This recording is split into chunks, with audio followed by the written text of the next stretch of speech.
Mark chapter 5, verse 1. But before I go there, in Matthew 8:28 through 34, and in Luke 8:26 through 39, you find the same story.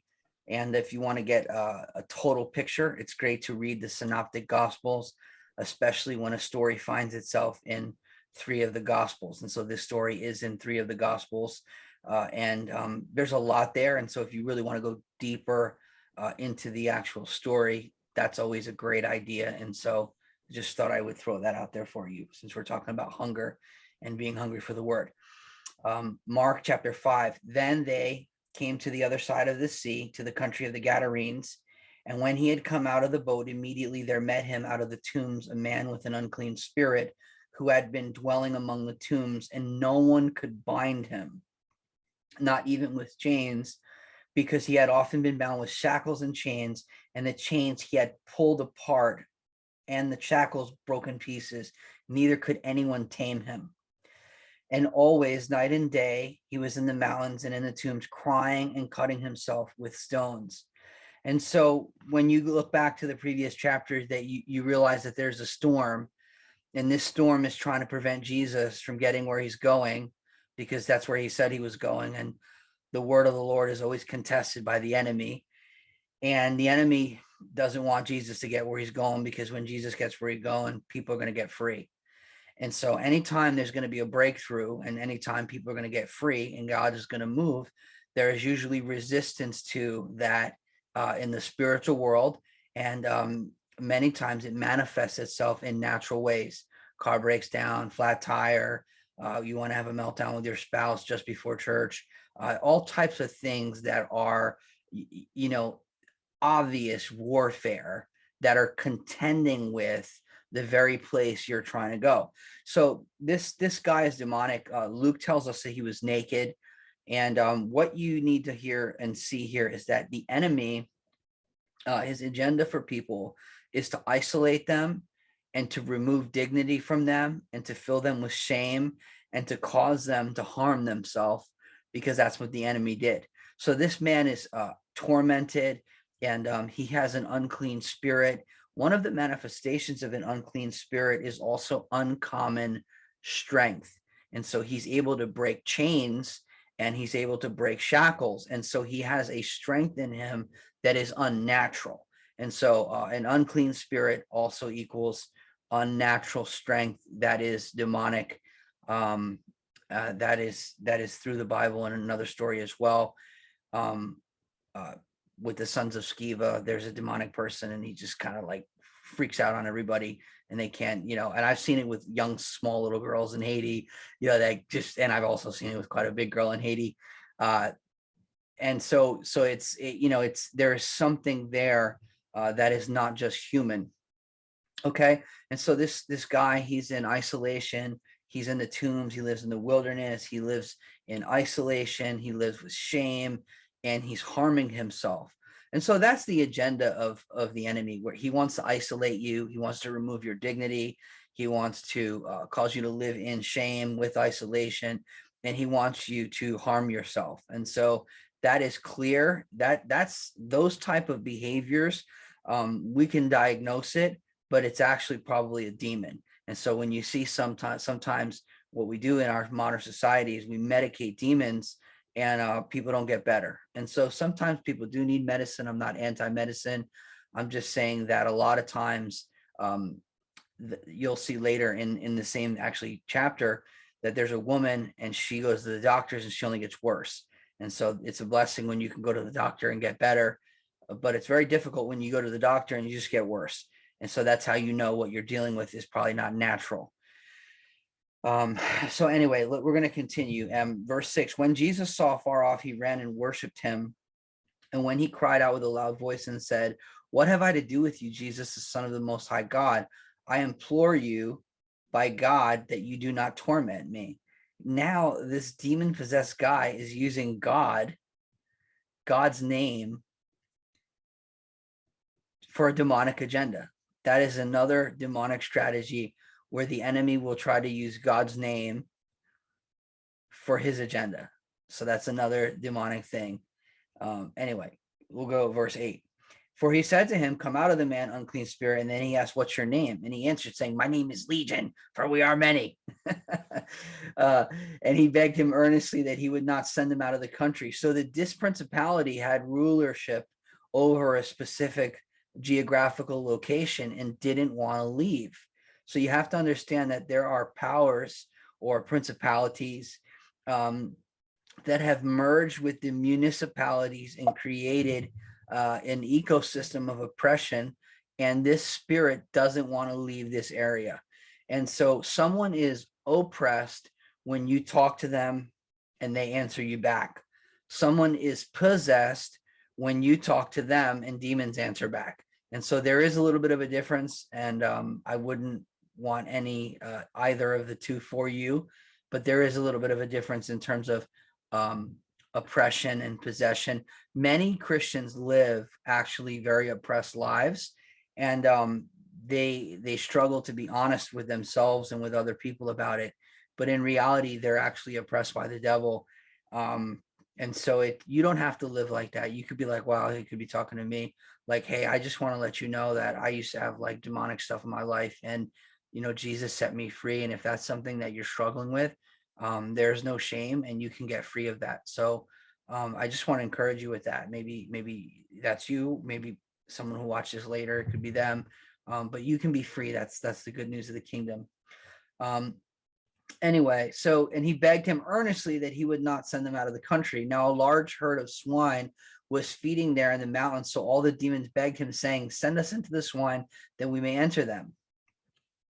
And at once Jesus gave them permission. Then the unclean spirits went out and entered the swine, and there were about 2,000 of them, and they ran the herd violently down a steep place into the sea and drowned in the sea.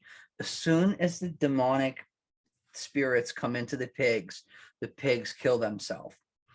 I want you to understand that Satan's ultimate agenda for all of God's creation is self-destruction. Whether you're a pig and you want to jump off a cliff, or whether you're a person who wants to live naked in tombs and cut yourself, when Satan enters something, whether it's a person or a place or an animal, his goal is to steal, kill, and destroy.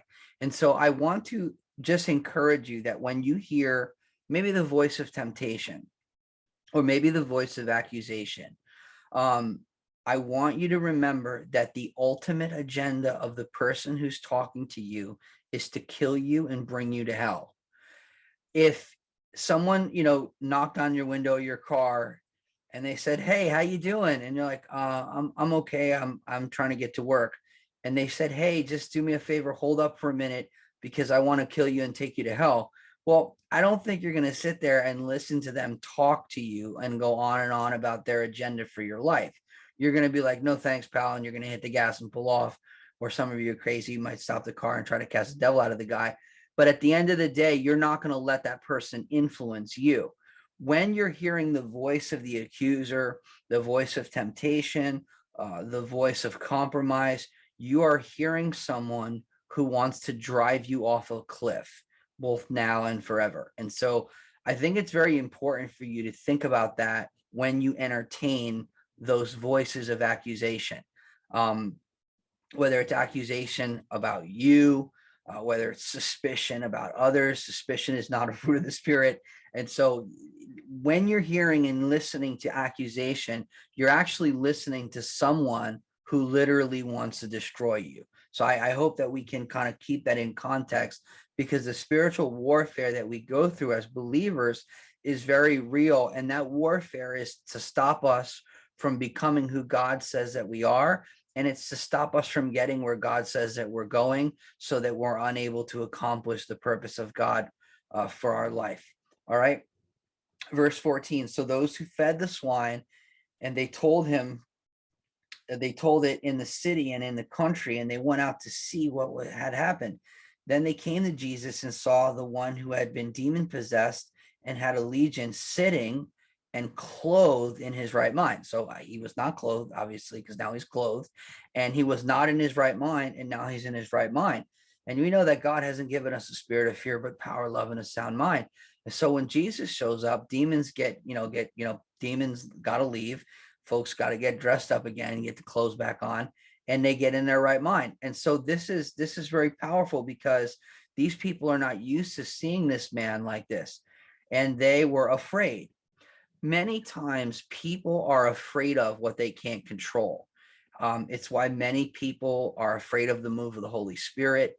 It's why many people are afraid to embrace a journey of faith, because whatever they feel that they're not in control of, they're really scared.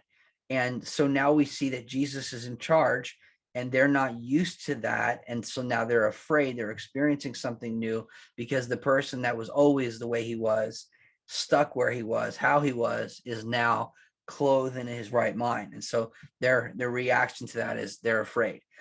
And those who saw it told them how it happened, who had been demon possessed, and about the swine, and they began to plead with him to depart from their region. They're not like, wow, like, look what Jesus just did for that man, that's amazing. They're like, Jesus, would you please be willing to leave our area? And Jesus affected their economy. And when Jesus hits people in the pockets, they want him to leave. And somehow this guy, being demon possessed, was tied to a demonic economy or an ecosystem of oppression. When that man got free, their economics were broken down, and there was a big problem. You see this same thing in Acts 16, where there's a girl who has a spirit of divination, and the Paul gets irritated because she keeps bothering him, and he turns around with love and compassion. No, I'm joking. He turns around irritated, and he casts the devil at her, and her masters were mad because they were unable to make money off of her prophetic gift. So she had a gift from God, but it was being used for the enemy. It's called divination. And there was a profit behind it. And so they were making money off of it. And they got mad at Paul because he set this woman free. And so in Jesus' name. And so Jesus does this, and they're upset with him. And they're upset. Now, there's another picture of this in Daniel chapter 10, where the powers and where the principalities don't want the angel to break through to Daniel. And the reason they don't want him to break through in Daniel 10 is because Babylon has free slave labor. And if this angel gets through with this message, then the people of God are going to be free, and Babylon no longer has free slave labor. What I'm explaining to you is that the intention of the enemy is to merge the municipalities and the principalities to create an ecosystem of oppression, to control and manipulate people, but for a profit. And it's dehumanizing to them. It's not like selling them a health subscription at a gym. It's like it's like basically owning them and destroying them and making a profit off of it. So they want to ask Jesus to leave. They ask Jesus to leave. Watch what Jesus does. And then they got into a boat. And then, he got into a boat. He who had been demon possessed begged him that he might be with him. However, Jesus did not permit him, but said, go home to your friends and tell them the great things the Lord has done for you and how he has compassion on you. And he departed and began to proclaim in Decapolis, which is 10 cities, all that Jesus had done for him, and all marveled. So they are asking Jesus to leave. Jesus is like, hey, no problem.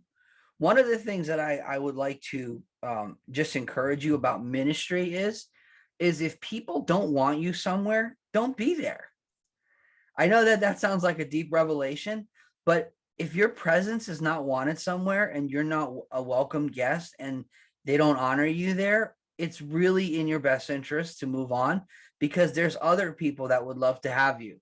And so you have to go where honor is and go where favor is. And if people don't want you somewhere, it's a sign that you should probably just get up and move on with your life. And Jesus didn't feel insecure, like, oh my God, I'm the Son of God. I just set this guy free and they don't want me. Oh my God, what am I going to do? My Yelp review is going to go down. He doesn't care. He goes, okay, I'm happy to leave, but before I leave, I'm going to tell this guy to go tell everybody. And now this message gets into 10 cities. which is really what they didn't want. And so in one of the other gospels, Jesus tells him to go home to your family. In this one, it says your friends. The whole picture is go home to your friends and family, the people who rejected you and the people who couldn't help you. Your ministry starts with them, because they know who you are and they know where you came from, and they're going to know exactly what I did for you. And they're going to know that this is real because they knew your state. And ministry begins often with the people who hurt us, rejected us, who didn't believe in us, didn't care about us, were unable to help us. And when we show them what the Lord has done for us, it really, really authenticate. It makes authentic. It proves the reality of Jesus. When someone goes, yeah, I know you. I can't believe that God did that in your life. I knew how you were. I knew what you were about. And now look at you. Yep, exactly. You know how? Him. Perfect. You know, and that's beautiful because it gets verified. Kind of like if you buy something on StockX, it ships to them, they verify it, and then it gets shipped. So it's awesome when it gets verified and people are like, yeah, wow, we put that under the scrutiny, the microscope. We tested that thing. That thing is real. And anything God builds, God tests. And so he's happy to show the people who knew who he was, what he did. And so he goes and he spreads the message. Continuing in verse 21. Now, when Jesus had crossed over again by the boat to the other side, a great multitude gathered to him, and he was by the sea. And behold, one of the rulers of the synagogue, Jairus by name, and when he saw him, he fell at his feet and begged him earnestly, saying, my little daughter lies at the point of death. Come and lay your hands on her that she may be healed and she will live. So Jesus went with them, and a great multitude followed and thronged him. This is awesome because, you know, the demon possessed guy had no name. His name was Legion because he had so many demons. But this guy, Jairus got a name. Jairus is somebody.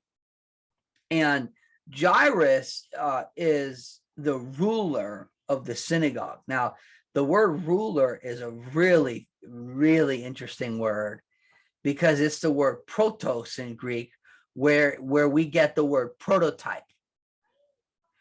So the ruler, this is like the senior pastor of the church.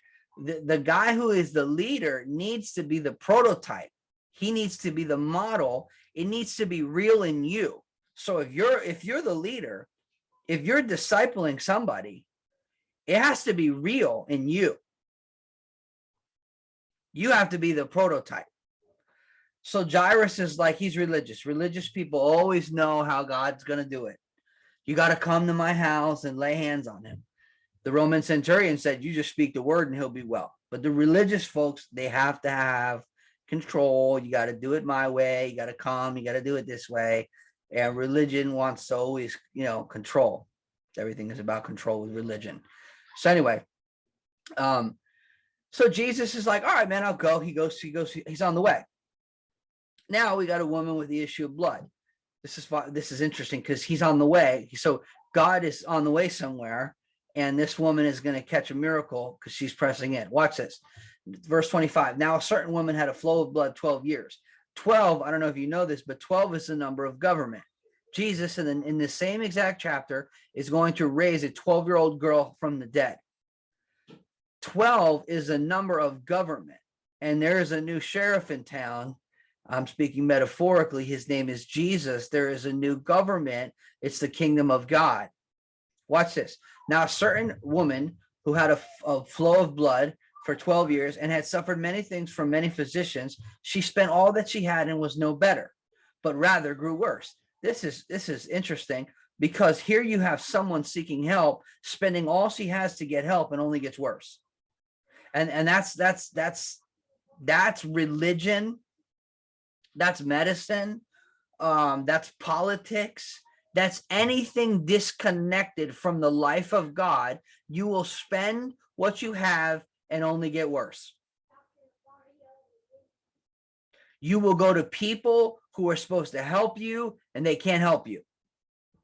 That's really frustrating. When she heard about Jesus, she came behind him in a crowd and touched his garment. For she said, if only I may touch his clothes, I shall be made well. Immediately, the fountain of her blood was dried up, and she felt in her body that she was healed of the affliction. And Jesus, immediately knowing that power, dunamis, had gone out of him, turned around in the crowd and said, who touched my clothes? Watch this. Here they come. These are his best guys. Remember that. Keep that in mind. But his disciples said to him, his disciples said, you see the multitude thronging you, which is like pressing. If you ever been to Haiti or Africa or a place, it's like they're good. They're like all in your, why you all in my grill? They're like pressing. They're like on top of him. And he said, they said, you see the multitude thronging you, and you say, who touched me? And he looked around to see her who had done this. But the woman, fearing and trembling, not knowing what had happened to her, fell down before him and told him the whole truth. Listen, you want to be whole? Tell him the whole truth. You want to be whole? Tell the whole truth. Tell the whole story. Anyway, that was free. And he said to her, daughter, here comes. This is another person. Welcome into the family. The first guy was a lame guy. Now it's this dirty woman with blood flowing all over the place. Daughter, your faith has made you well. Go in peace and be healed of your affliction. Now, this woman, she doesn't know anything, really, just to tell you. But what she does have is faith. And faith sees, and faith seeks, and faith speaks. Real faith is able to see. Oral Roberts said, if you see the invisible, you can do the impossible. She was able to see that if she touched him, she will never be the same. She saw that in the spirit by faith. She spoke that out of her mouth, and she sought him and pressed through the crowd. And the last thing you have to press through to get a hold of Jesus is the religious people that are around him that have no idea what he's doing. So she presses through, and she tugs on the hem of his garment. Boom. In Malachi, it says this, that the Son of Righteousness will arise with healing in his wings. Malachi, the Italian prophet. The Son of Righteousness will arise with healing in his wings. It's not like Jesus is an angel flying around. No. The word wings is speaking of the edge of his garment, which is a manifestation of the high priestly ministry. See, the high priests had anointed garments. Okay? So now, in addition to him fulfilling prophecy, in addition to him manifesting the high priestly ministry, this woman has no clue, but she has a belief about him and about her and her situation, and she doesn't know really what she's doing. Many times faith doesn't know why, it knows who. Many times we do things in faith where we really do not fully know,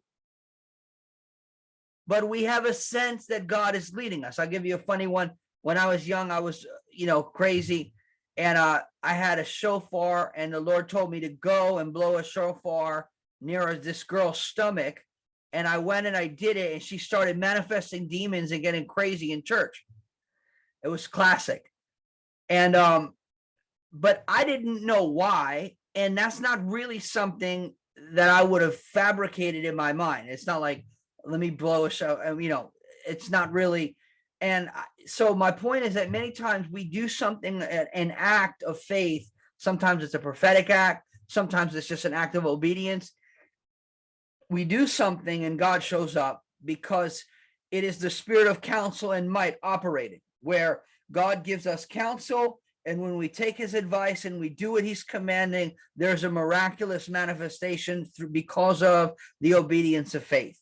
So it's his grace, but it's the obedience of faith that activates the miraculous. And here prophecy is being fulfilled. The woman doesn't have a clue. She doesn't have a clue. Guess who has a clue? Jairus has a clue. Jairus is the StockX guy. Jairus is the man who has the authority to authenticate the testimony.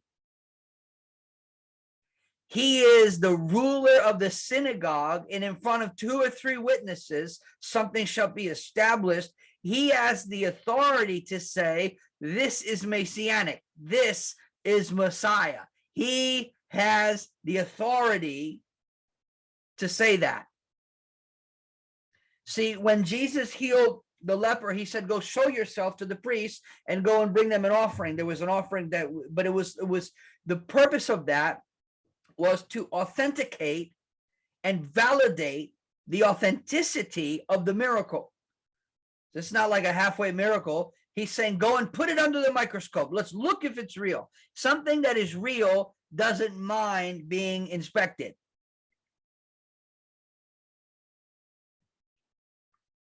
Okay.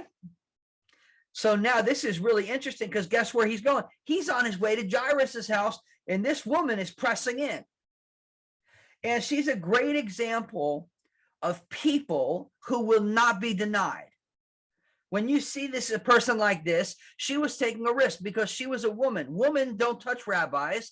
That is, first of all, she was unclean. Second of all, women do not touch men in this culture.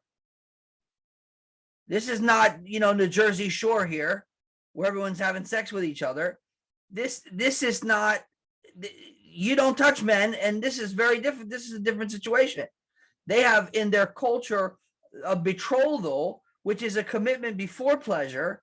This is not, we all trust each other out on the weekend. This is a whole different, very, very religious culture where there's boundaries and people are not always touching each other.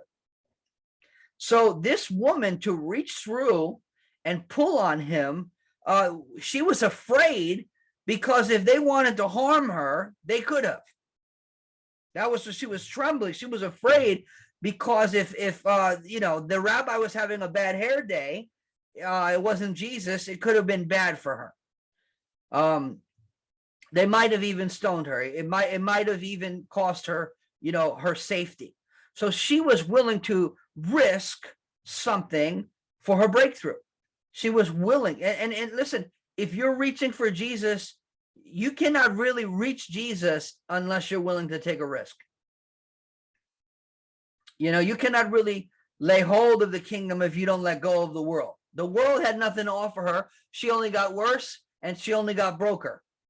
It's like, man, you want to listen to the world, man. You're going to get worse and broke. The world will play you out. But Jesus now heals her, and he dignifies this woman by calling her daughter, because this woman is unclean and she's not even allowed to be around people. And look at the love and the dignity. Daughter, he calls her. He has no earthly children. He's the everlasting Father. The kingdom of heaven is like a big house where the Father just adopts all these crazy people and brings them home and absorbs them and loves them and changes them. And but she told him the whole truth. So if you want to get well, if you want to get whole, you got to tell the whole truth. Very important. Very important. That's a very, very important thing, to tell the whole truth. So anyway, I was speaking favorably about Isaac yesterday, and so now he's here. But I was telling the people that, you chose to be honest, and I respected that, and I didn't go into great detail at all. But it's very important, if you want to be whole or stay whole, that you're willing to tell the whole truth. That's a very, very important principle, and God can handle our whole truth, whether it's banged up and jacked up or whatever it is. He knows anyway. So it's better if we just are intimate and honest with him, and we tell him whatever our situation is. So wherever you find yourself, you may be struggling, you may be walking on clouds today, however you're doing, just be willing and available to tell God the whole truth. All right. Now, he's going to continue. Verse 35, and while he was speaking, someone from the ruler of the synagogue's house said, "Your daughter is dead. Why trouble the teacher any further?"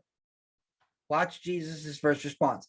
As soon as Jesus heard the word that was spoken, he said to the ruler of the synagogue, "Do not be afraid, only believe." Anytime you hear bad news, tragic news, something that makes your gut drop, here is the word of the Lord. Do not be afraid, only believe. Do not allow, watch this, that news to take residence inside of you. The word afraid is the word awe. The Hebrews were only supposed to have awe for God. Do not revere or respect or have awe about this report. Now you're going to see something here. Do not be afraid, only believe. So if you choose to be afraid, you cannot believe.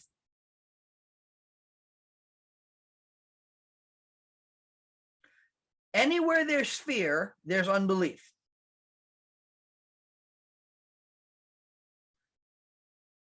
Anywhere there's unbelief, there's fear. Do not be afraid. This is a commandment. It's like, do not commit adultery, do not steal. Do not be afraid. Here's Jairus. Oh, I'm not afraid, Jesus. I'm great. Do not be afraid. Only believe. Now watch this. And he permitted no one to follow him except Peter, James, and John, the brother of James. Now, not everyone gets to go everywhere. And can I tell you something? Jesus doesn't feel bad about it. Jesus is not like, oh, what about the other poor boys? They need to see this too. No. Sorry, I know that this sometimes we feel that way. God doesn't feel that way. Not everyone goes everywhere, and not everyone has access to every situation. Some things are only reserved for the best folks who are the most committed because they are in training. Now you're going to see something. This is classic. I love this. This is awesome, Jesus here. Then he came to the house of the ruler of the synagogue and saw a tumult and those who wept and wailed loudly. And when he came in, he said to them, "Why make this commotion and weep? The child is not dead, but sleeping." This is classic. Now, Jesus does not speak about death like it's final, because to him it's not. And you have to understand that when Jesus defines something, you have to reorient your mind around his definition. This is really important. When you see Paul later in the New Testament, Paul begins to speak about death as sleep, because Paul too realizes it's not final. This is a very, very important truth to understand that when Jesus redefines a person or a situation, that now we refer to that through his redefinition. Okay, this is important. And they ridiculed him. Of course they ridiculed him. We always ridicule what we don't understand. It's our human nature to ridicule or make fun of or make memes about, or however you want to say it, whatever we don't understand, we make fun of. But when he had put them all outside, he took the father and the mother and those who were with them, and they entered where the child was lying. So he gets everyone out. He's setting the stage for a miracle, and he's removing all unbelief. He's getting rid of all resistance. Anyone who would ridicule, resist, not believe, not understand, they are unwelcome in this situation. The God that loves everyone, that died for everyone, that's not willing that any should perish, that tasted death for every man, throws everyone out who is not on board. It's classic here. It's awesome. So he brings the father and the mother, because they're responsible for the child, and he brings his three best guys, and they walk in where the child was. Then he took the child by the hand. Now listen, the Jews, they're not supposed to touch the dead. They're not supposed to touch dead bodies.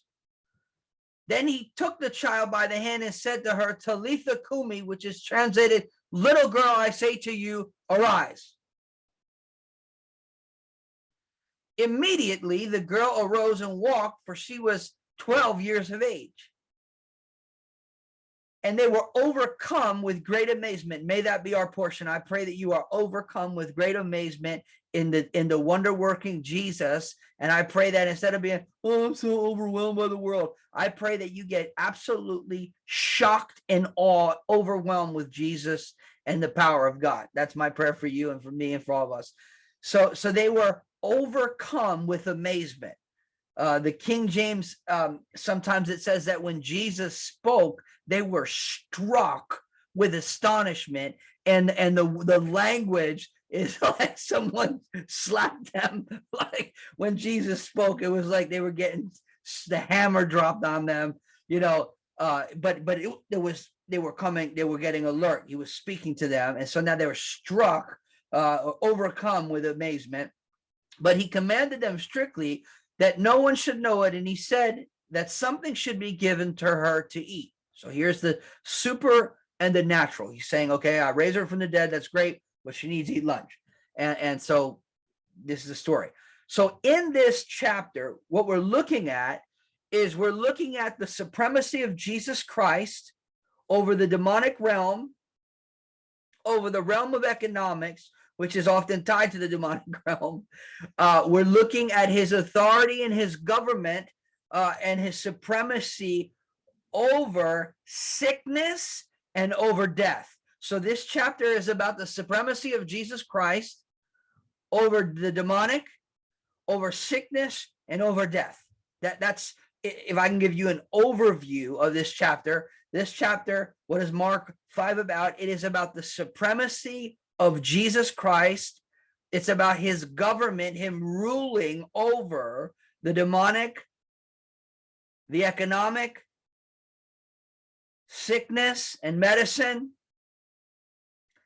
and death itself, and religion. Religion that doesn't have power to heal and deliver, that can only mourn, that doesn't have a renewed perspective nor the power to follow through on it. And we all experience loss. We all experience death, pain. I get it. Jesus's stepfather died early, and yet Jesus had a resurrection ministry. There's reproach. There's things that we all go through. There's struggle, and I understand that. But you have to take your faith like that woman. You have to see it. You have to seek it. You got to speak to it, and you got to press through it till you lay hold of Jesus and until what he has for you is released. And I'm saying this to us because it's critical to really understand that Jesus is above anything that we are going through, anything that we will be up against, anything that will try to come against us, whether it's contrary winds, whether it's people that don't want us around, whether it's religion that says you got to do it this way, whatever it is, Jesus is supreme over it. And we need that type of confidence to see correctly. Without confidence, you can't see correctly. Without compassion, you can't see correctly. You need compassion to see the true condition of people, but you need confidence in God to do anything about it. You need confidence in God. You need to be able to say, do not be afraid, only believe. Death is not final. And so he referred to it as sleep. Now, when you look in John, Jesus, before he raises Lazarus from the dead, he's having a religious conversation with Mary and Martha. And they're like, yeah, we believe in the resurrection. So they're trying to push the resurrection and the power of God into the future. That's what unbelief always tries to push what God wants to do into the later. Faith always pulls what God wants to do into the now. Faith, the gift of faith, pulls eternity into now. Jesus looks at them, and he was confident in God. He was God, but he was also confident in the Father, because he said, it's the Father who works the works. I only do what I see him do, only say what I hear him say. Jesus tells them, I am the resurrection. I mean, he tells them that before he raises Lazarus from the dead. And so you better be real confident before you start saying stuff like that. Because if we were to be listening to Jesus, we'd be like, this guy is either completely out of his mind or he's God. And the answer is he's God. And the beauty of it is that these people, they don't get him. And, Jesus has no burden to be understood. He doesn't well, actually, let me give you a theological exposition on I am the resurrection and I am about to raise this person from the dead. He says something weird. They don't respond to it correctly. He throws them out. I mean, Jesus, what a personality, He's like, the child just died. Everyone's crying. He doesn't go in there like Mr. Sensitive, like, oh my God, let me hug everybody. He's like, the child isn't dead.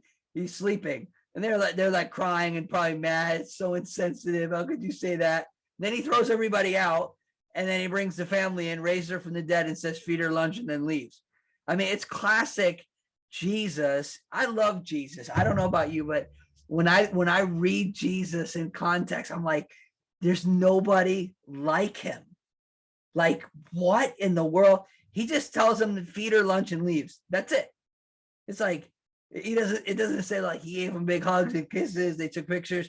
He's like, feed her lunch and bounces. I mean, it's like, Jesus, my God. Anyway, he's amazing. I would have definitely taken a picture. But this is truly beautiful, because where he goes, the kingdom of God goes, the power of God goes, the compassion of God goes, and people are not the same. Do you notice that all the people that encounter him as he is are not the same?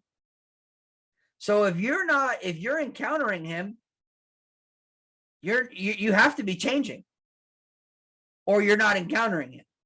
You're encountering ideas about him, but Jesus is not just an idea. He's a person. And when these people experience the real Jesus, they are brought into a conflict, and they got to make a choice. That's what Billy Graham used to teach when he preached the gospel. You are bringing people into a place of conflict where they have to make a choice. They have to make a decision. And to not make a decision is to make a decision. So that's that. But anyway, moral of the story, this chapter is about the supremacy of Jesus Christ over demons, sickness, and death. And so that's why the woman is ruled for 12 years by the sickness, and the girl who was dead it was 12. 12 is the number of governments, and the government is actually on his shoulders, and the kingdom of God is increasing, and of the increase of his government and peace, there will be no end. And so where Jesus is going, the kingdom is coming, God is moving, demons are leaving, sickness is leaving, death has to leave. And now Jairus is the ruler of the synagogue, and now he has been presented with two testimonies about the reality of the Messiah. So he's seen Messiah, he's seen Jesus in 4K, in live, real, full on HD, right in his face, the reality of God. And the question becomes, will Jairus respond? And that's the same question for us. Will we respond? Will we follow Jesus? Will you follow Jesus? Anyway, if you want to support the ministry, you can at weseejesusministries.com/give/partners, or you could Zelle the ministry at 201-562-6335. You can support that, or there's also some projects we're doing. That's another way that you can support. And we appreciate you guys who are here and those who will watch. Bless you.